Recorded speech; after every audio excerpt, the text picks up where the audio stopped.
मित्रांनो, रंग माझा वेगळा या मालिकेच्या 23 एप्रिलच्या भागामध्ये आपण पाहणार आहोत. दीपा, साक्षी आणि कार्तिकी ह्या तिघीजणी बसलेल्या असतात आणि कार्तिकी म्हणते की माझी आई मॉडेल झाली आहे, मी हे माझ्या सर्व मैत्रिणीला सांगते.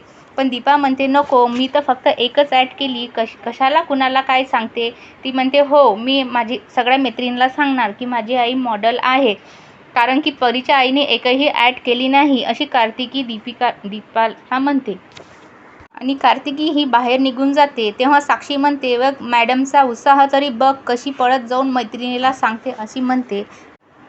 बेस्ट फ्रेंड आणि आई दोघींनी एकत्र ॲड केली आहे, ते सगळ्या मैत्रिणीला सांगायचं, असं कार्तिकी म्हणते. म्हणून ती बाहेर निघून जाते. मात्र दीपाचं साक्षीच्या बोलण्याकडे लक्ष नसतं. तिचं पूर्ण लक्ष श्वेताकडे असतं की श्वेता कुठं निघून गेली, काही माहिती नाही, त्याचा ती विचार करत असते. तेव्हा साक्षी म्हणते की तू तिचा कशाला विचार करतेस. तेव्हा साक्षी म्हणते की तिच्या काळजी करायला तिचा नवरा आहे, तू कशाला तिची काळजी करते. तेव्हा दीपा म्हणते की एरवी ठीक आहे ग, पण आता ती प्रेग्नेंट आहे ना, त्याच्यामुळे खूप काळजी वाटते. याला आपणच समजून घ्यायला हवे, कारण की अशा वेळी ती चिडचिड करायला नको, त्याच्यामुळे बाळावर परिणाम होतो, अशी दीपा ही साक्षीला म्हणते. त्यावर साक्षी म्हणते की तू लहानपणापासूनच तिची काळजी करते, पण त्यावर तिचं काहीही उपयोग नाही, ती फक्त वाईटच वागते तुझ्याशी. त्यावर दीपा म्हणते तिचा स्वभावच तसा आहे ग, पण प्रत्येक गोष्ट जर लक्षात ठेवली तर मग कसं व्हायचं, अवघड आहे. कितीही काही झालं तरी ती माझी बहीण आहे ना, त्यामुळे मला तिची काळजी वाटते, अशी दीपा साक्षीला म्हणते. आणि तितक्यात कार्तिकी तिथे येऊन विचारते की तुम्ही कोणाबद्दल बोलत आहात.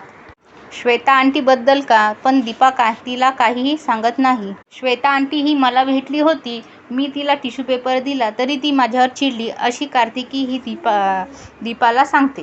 आणि ती बिलकुल चांगली नाही, तरी पण तू तिचा कशाला विचार करतेस, अशी कार्तिकी दीपाला म्हणते. आणि दीपा कार्तिकीवरच रागवत म्हणते की कुणाबद्दल असा विचार करायचा नाही. त्यावर कार्तिकी मान डोलावत होकार देते. कार्तिकी ही दीपाकडे आईस्क्रीम पार्टी करूया असा हट्ट करते, पण आधी दीपा नाही म्हणते आणि साक्षीनेही आग्रह केल्यानंतर दीपा होकार देते. आणि दुसरीकडे सौंदर्या, आदित्य आणि ललित हे श्वेताची घरी वाट पाहत असतात, पण ती श्वेता घरी आलेली नसते. ते बघून सगळेजण काळजीत पडतात. त्यात तिचा फोनही बंद येत असतो, त्याच्यामुळे त्यांना आणखीनच काळजी वाटते. आदित्य हा टेन्शनमध्ये असतो. तेव्हा ललित हा म्हणतो की तू राधा आईला फोन कर, कदाचित ते तिकडेच गेली असेल, असा ललित आदित्यला म्हणतो. आणि दुसरीकडे श्वेता ही बेशुद्धीमधून होशमध्ये येते.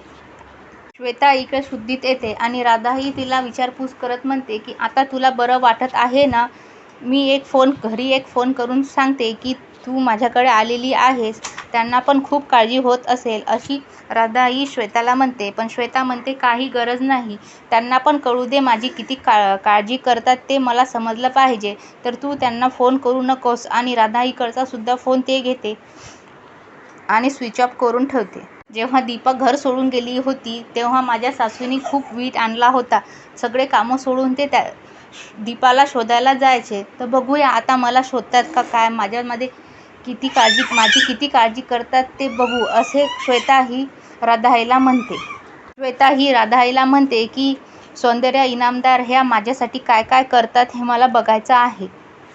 आणि दुसरीकडे आदित्य हा खूप टेन्शनमध्ये असतो. तेव्हा सौंदर्या म्हणते की श्वेता ही कुठं गेली नसेल, ती फक्त राधाईकडेच गेली असेल. तेव्हा ललित म्हणतो मग त्यांनी तुला फोन का नाही केला. तर ललित म्हणतो त्या कुठं बाहेर जाणार आहेत का. तेव्हा आदित्य म्हणतो नाही, तिचे बाबा बाहेरगावी गेलेले आहेत, पण राधाई ही घरीच आहे. त्यावर सौंदर्या म्हणते मग श्वेता ही तिथेच गेली असेल, तू काळजी करू नकोस. लगेच आधी तिथे जाण्यासाठी निघतो. तेव्हा सौंदर्या म्हणते की तू जाऊ नकोस, तू तिथे गेला तरी ते तुझ्या समोर येणार नाही. आणि आधी हा खूपच टेन्शनमध्ये असतो आणि म्हणतो ती का बरं माझ्या समोर येणार नाही. सौंदर्या म्हणते की तुझ्या लक्षात येते का, आधी ही दीपाने केली आहे ते तिला करायची होती, म्हणून ते चिडून तिथून निघून गेली. तिला त्या गोष्टीचा खूप राग आलेला आहे, म्हणून ती येणार नाही आणि आपल्याला त्रास द्यायचा ती प्रयत्न करत आहे. तिला ही गोष्ट चांगलीच माहीत आहे, ती गरोदर असल्यामुळे आपण तिची खूप काळजी करू आणि तिला इकडे-तिकडे शोधाशोध करू. यासाठी ती आपल्याला त्रास देण्याचा प्रयत्न करत आहे, अशी सौंदर्या आदित्यला म्हणते. आणि आदित्य म्हणतो की खरंच मम्मा, मला तिची खूप काळजी वाटत आहे. तेव्हा सौंदर्या म्हणते, तिला माहीत आहे आधी की तिचा नवरा किती काळजीत असणार, तरी पण ती तशी करत आहे. त्रास होत असला तर घरातल्या सर्वांना त्रास होईल, असं सौंदर्या म्हणते. तेव्हा ललित म्हणतो, मग त्यांनी तर राधाआईने तर तुला फोन करायला पाहिजे होता. तिने तर तुला सांगायला पाहिजे होतं की श्वेता इथं आली आहे. तेव्हा सौंदर्या म्हणते की ते प्रयत्न करत असतील, पण श्वेता तिला करू देत नसणार, म्हणून त्यांनी आपल्याला. दुसरीकडे राधाआई रात्री श्वेताला फोन मागत असते, पण श्वेता हा फोन देत नसते. आणि राधाआई म्हणते की मला तुझ्या घरी कडून सांगू दे की तू इथे आहेस, डिलिव्हरी होईपर्यंत तू इथे राहशील. पण श्वेता काही ऐकत नाही आणि तिला हे म्हणते की तुझे बाबा पण मला फोन करून परेशान होत असतील की माझा फोन उचलत का नाही, तर प्लीज मला फोन दे. पण श्वेता काहीही म्हणत नाही. श्वेता म्हणते, आलीस का तू माझ्या प्रेग्नन्सीवर? आदित्याला बाप व्हायचं, तुला आजी व्हायचं आणि मी कसं राहायचं, असं म्हणून ती राधाआईला चूप करते. आणि दुसरीकडे कार्तिक सगळं सांगते. दीपा आणि दीपिकाचे फोटोशूटच्या बद्दल सांगते. तेव्हा दीपा ही तिथे येते आणि कार्तिकीच्या मैत्रिणी विचारतात, आंटी तुम्ही ॲक्टिंग केली का?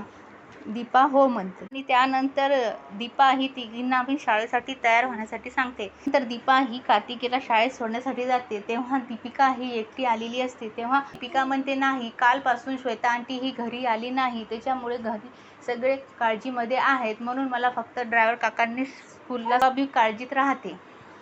आणि दुसरीकडे कार्तिक आणि आयशा हे हॉस्पिटलमध्ये भेटतात. तेव्हा कार्तिक दीपा आणि दीपिकाच्या ॲडबद्दल आयशाला सांगतो. तेव्हा आयशा ही त्याच्या मनात गलत. अपडेट्ससाठी लाईक करा, शेअर करा, सबस्क्राईब करा.